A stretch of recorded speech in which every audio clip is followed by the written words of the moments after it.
Vous êtes de plus en plus nombreux à nous suivre et à participer à l'évolution de la chaîne Afrique N24, et sincèrement nous tenions à vous en remercier. Nous lisons tous vos commentaires qui enrichissent le débat et vraiment nous vous demandons de nous soutenir, en aimant les vidéos pour une large diffusion, et pour continuer à avoir une ligne éditoriale indépendante, et vous proposer de nouvelles émissions toujours de plus en plus enrichissantes.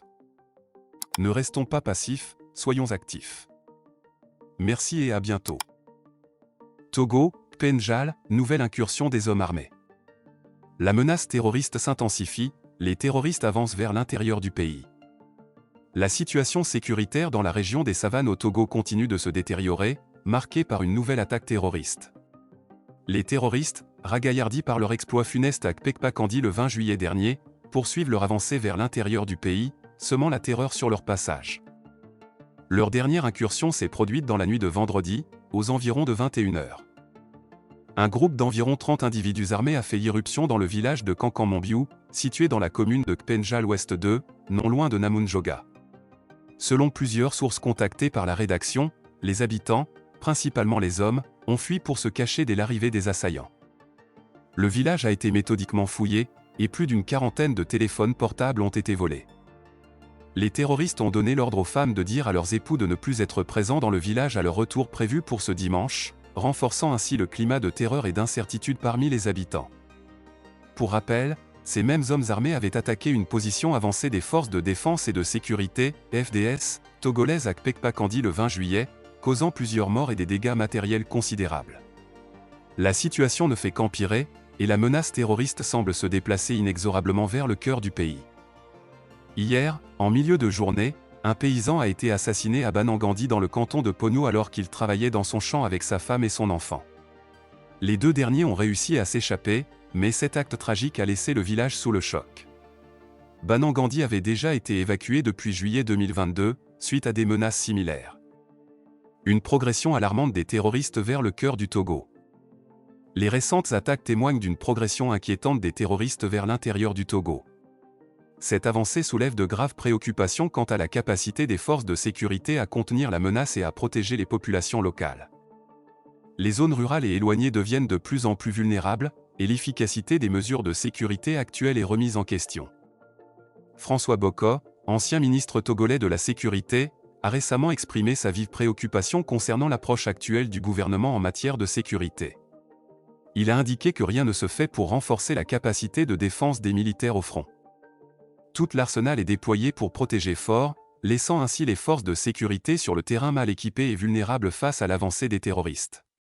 De manière brève, il y a lieu de revoir notre dispositif de sécurité. Voyez-vous, notre dispositif de sécurité n'a pas d'équipement adéquat. Les chars et les équipements blindés qui sont revenus de mission du Mali, qui ont été payés à grands frais par nos impôts, sont stockés à la garde présidentielle.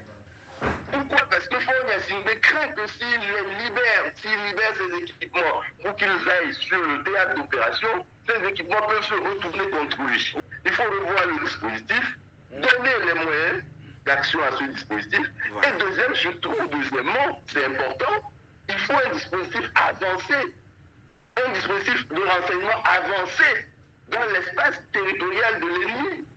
On se contente de prendre de jeunes soldats après les luttes qui n'ont aucune expertise, qui n'ont aucune expérience, qui ne savent pas se battre encore.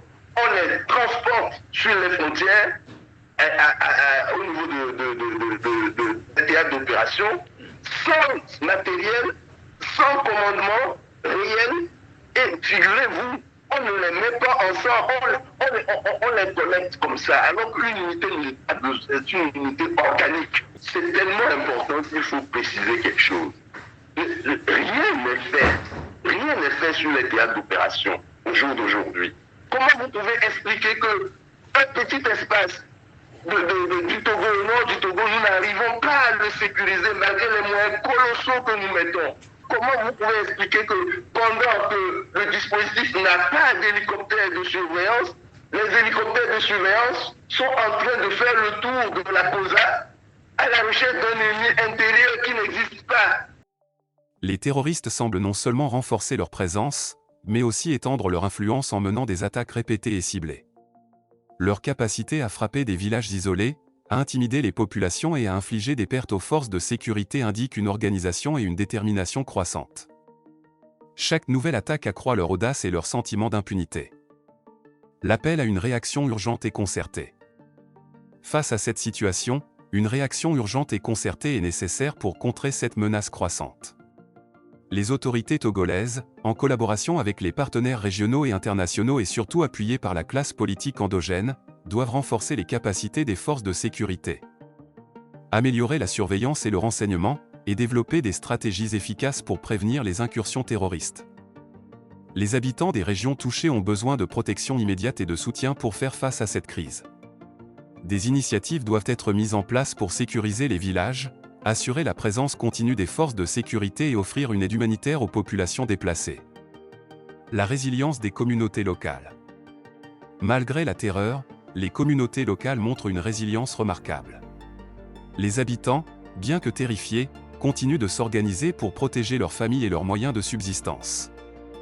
Leur courage et leur détermination à rester dans leur village malgré les menaces témoignent de leur profond attachement à leur terre et à leur mode de vie. Cependant, cette résilience doit être soutenue par des actions concrètes des autorités et de la communauté internationale. Il est crucial de renforcer la coopération régionale pour combattre le terrorisme, de partager les renseignements et de coordonner les efforts de sécurité. La situation sécuritaire dans la région des savanes au Togo est alarmante, avec une progression rapide des terroristes vers l'intérieur du pays. Les récentes attaques témoignent de la gravité de la menace et de la nécessité d'une réponse rapide et coordonnée pour protéger les populations locales et restaurer la sécurité.